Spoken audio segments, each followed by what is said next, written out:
मुझे ज्वाइन किया है वज़ीर-ए-आज़म के मुशीर सेहत डॉक्टर फैसल सुल्तान साहब। अस्सलाम वालेकुम, बहुत बहुत शुक्रिया डॉक्टर साहब आपका। डॉक्टर साहब, ये तो खुशखबरी है ज़ाहिर है लोगों के लिए, चाइना की तरफ से जो 5 लाख वैक्सीन डोनेट की गई है पाकिस्तान को, लेकिन एक बात से अब ज़ाहिर है लोगों को बड़ा कंसर्न है, उसको ज़रा एलेबोरेट कर दीजिए। जो डॉक्टर यास्मीन राशिद साहिबा ने कहा कि हर कोई अपनी ज़िम्मेदारी पे लगाएगा वैक्सीन, इसके साइड इफ़ेक्ट्स होते हैं, तो ये ज़रा बता दीजिएगा कि ऑलरेडी जो बीमार हैं, जिनको ब्लड प्रेशर है, जिनको शुगर है या कोई हार्ट पेशेंट है, तो क्या क्राइटेरिया होगा वैक्सीन लगवाने का? डॉक्टर साहब मेरे ख्याल से जी उनका कहने का मकसद तो कुछ ये था कि वैक्सीन जो है वो वॉलंटरी बेसिस पे होगी, इसमें ज़बरदस्ती नहीं होगी, तो वो तो बात वाज़ेह है। लेकिन जहाँ तक इसकी सेफ्टी का ताल्लुक है, ये बड़े एक्सटेंसिव ट्रायल्स के बाद अप्रूव की जाती है।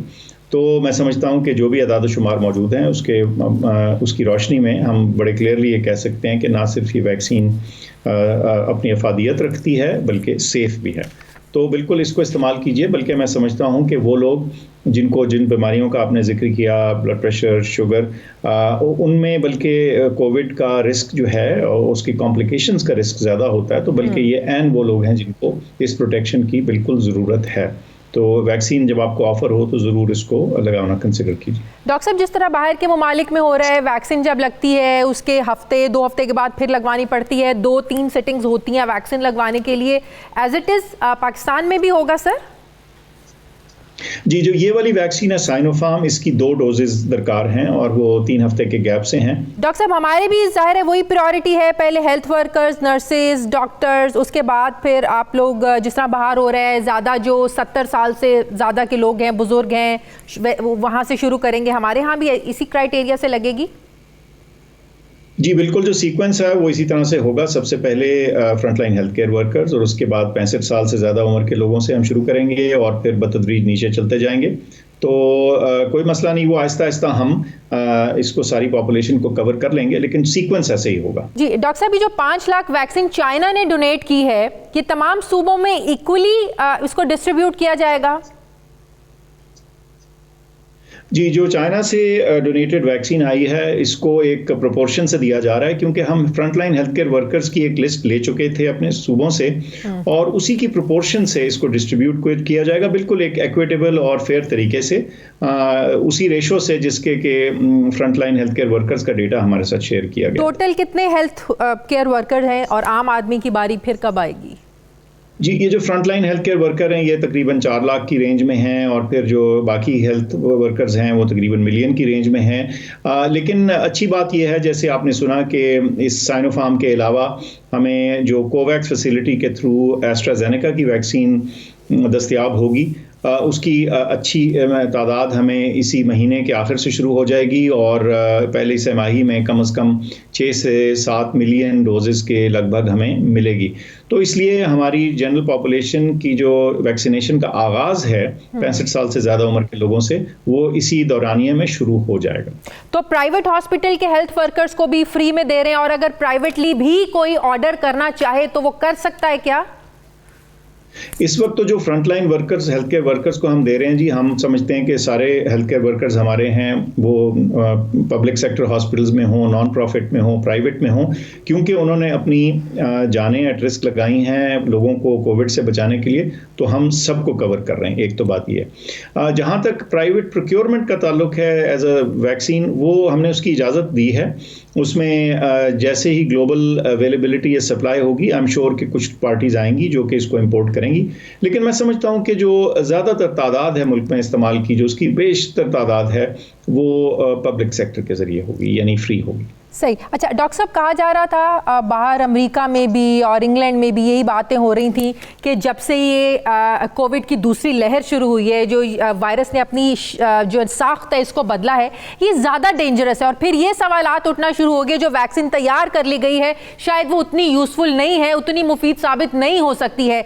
तो हमारे यहाँ अगर मैं आपसे पूछूं कि कोरोना की दूसरी लहर के बाद हमारा डेथ रेशो क्या रहा, कितना लोगों ने इफेक्ट किया, और उसके बाद जो आज वैक्सीन आई है ये कितनी यूजफुल रहेगी हमारे यहाँ, तो क्या जवाब होगा इसका? देखिए जी, जो भी वायरसेस होते हैं वक्त के साथ वो म्यूटेशन उनमें होती है, उनकी हैयत तब्दील होती है, उनकी जो साख्त है, जो उनके अंदर जो आरएनए या डीएनए है वो चेंज होता है, ये कोई नई बात नहीं। अब देखना सिर्फ ये होता है कि उससे उनकी जो हरकत है वायरस की, उसकी जो एक्शंस हैं, जो उसका बिहेवियर है, क्या उसमें कोई चेंज आता है कि नहीं। तो ये जो यूके में वेरिएंट आया, साउथ अफ्रीका में आया, इन सारी चीज़ों को देखा जा रहा है, दुनिया के मुख्तलिफ ममालिक इसको स्टडी कर रहे हैं और वैक्सीन की अफादियत इनके खिलाफ उसको भी जज किया जा रहा है। तो अभी तक तो ये दिखता है कि मोर और लेस जिसे कहते हैं इसमें अफादियत तमाम वैक्सीन्स की या जो टेस्ट की गई हैं वैक्सीन्स वो चल रही है, लेकिन इसको देखना पड़ेगा वक्त के साथ। लेकिन एक चीज़ आपको साथ बताता चलूँ कि जब वैक्सीन्स बनाई जाती हैं तो अक्सर ये ख्याल रखा जाता है कि वायरस के उस हिस्से, उसके साख्त के उस एलिमेंट के ख़िलाफ़ बनाई जाए जो इतना जल्दी से तब्दील नहीं होता। अब जाहिर है इसमें एक साइंस की प्रेडिक्शन शामिल है और इसमें एक एफर्ट शामिल है, ये 100% नहीं होती बात। तो कभी कभार आपको ये हो सकता है कि वक्त के साथ इसमें कोई तब्दीली हो, लेकिन इस वक्त तक जो भी डेटा है उसमें हम कह सकते हैं कि जो ज़्यादातर वायरस की किस्में देखी गई, जो उसकी टाइप्स जो सर्कुलेट कर रही हैं, उसके खिलाफ वैक्सीन की प्रोटेक्शन कायम है। सर, मैं चाह रही हूँ एक आखिरी सवाल, मेरे प्रोग्राम के ज़रिए आप ज़रा लोगों को अवेयर कर दीजिए कि किन लोगों को ये वैक्सीन सूट नहीं कर सकती है। अब जाहिर है किसी को कोई एलर्जी हो सकती है, किसी को और मसाइल हो सकते हैं, तो मैं चाहूँगी कि ज़रा आप लोगों को बता दें कि कौन लोग इस वैक्सीन को लगवाने से गुरेज करें। इस वक्त तो जी जो इंडिकेशंस हैं, जो जिनके या वो कंडीशंस हैं सॉरी जिनको वैक्सीन इस वक्त हम नहीं अप्रूव कर रहे, उसमें एक तो ये है कि 18 साल से कम लोगों के लिए ये वैक्सीन अप्रूव नहीं है। जो साइनोफार्म वैक्सीन है, ये मैं स्पेसिफिकली साइनोफार्म का जिक्र कर रहा हूँ, उसका जो अप्रूवल है वो 60 ईयर्स से ऊपर, 60 साल से ऊपर का नहीं है। उसके अलावा प्रेग्नेंट ख़वातीन जो हैं उनके लिए इसका जो है अप्रूवल नहीं है। तो ये कुछ रिस्ट्रिक्शंस हैं, लेकिन जब आप वैक्सीन लगवाने जाते हैं तो आप वहाँ बात कर भी सकते हैं और आपको गाइडेंस भी दी जाएगी, क्योंकि तमाम सूबों को हमने रिटर्न इसकी तफसीलात भी मुहैया की हैं ताकि वैक्सीन सेंटर्स पे भी ये चीज़ अगर पूछी जाए तो उनको गाइड किया जा सके। अफगान हुकूमत के साथ अस्करियत पसंदों की मुकम्मल जंग बंदी के बदले मई 2021 तक तमाम गैर मुल्की फ़ौजें अफ़गानिस्तान से निकल जाएंगी, मगर दोहा मुआहदे के बाद अफ़गान हुकूमत और अमेरिका का ये मौक़िफ़ है कि तालिबान कशीदगी कम करने का जो वादा है उसको पूरा करें और अलकायदा समेत दीगर इंतहा पसंद ग्रुपों से ताल्लुक़ भी ख़त्म करें जिसमें वो नाकाम हुए हैं। जबकि तालिबान का दूसरी तरफ ये मौक़िफ़ है कि अमेरिका दोहा मुआहदे की मुसलसल खिलाफ वर्जी कर रहा है। एक तरफ अफ़गानिस्तान में तशद्दुद की नई लहर दिखाई दे रही है, तो दूसरी तरफ ईरान ने तालिबान को अफ़गान हुकूमत से मुज़ाकरात में सालिसी की पेशकश की है। मीडिया रिपोर्ट्स के मुताबिक ईरानी वज़ीर ख़ारजा जवाद ज़रीफ़ ने तेहरान में तालिबान के सियासी उमूर के सरबरा मुल्ला अब्दुल गनी बरादर की क़यादत में आने वाले वफ़द का खैर मकदम किया। ईरानी वज़ीर ख़ारजा के मुताबिक वो अफ़गानिस्तान में बसने वाले तमाम नस्ली गिरोहों और मकातब फ़िक्र पर मुश्तमिल हुकूमत साजी की भरपूर हिमायत करेंगे। ईरान का ये मौक़िफ़ है कि अफ़गानिस्तान में जारी तनाज़ात के हल के लिए अमरीका अच्छा सालिस नहीं है। अब सवाल ये है कि क्या ईरान अफ़गान हुकूमत और तालिबान के दरमियान सालिसी करवा सकता है? सवाल ये भी है कि क्या अमरीका और नेटो अफवाज सोची समझी हिकमत अमली के तहत दोहा मुआहदे से दस्तबरदार होना चाहते हैं? सवाल ये भी बड़ा अहम है कि आखिर दोहा मुआहदे की खिलाफ वर्जी तालिबान कर रहे हैं या अमरीका कर रहा है? इस पर मैं बात करूंगी। मुझे ज्वाइन किया है माहिर अफ़गान उमूर सीनियर तज़ियाकार रहीमुल्लाह यूसुफ ज़ई साहब ने। अस्सलाम वालेकुम, बहुत बहुत शुक्रिया रहीमुल्लाह साहब।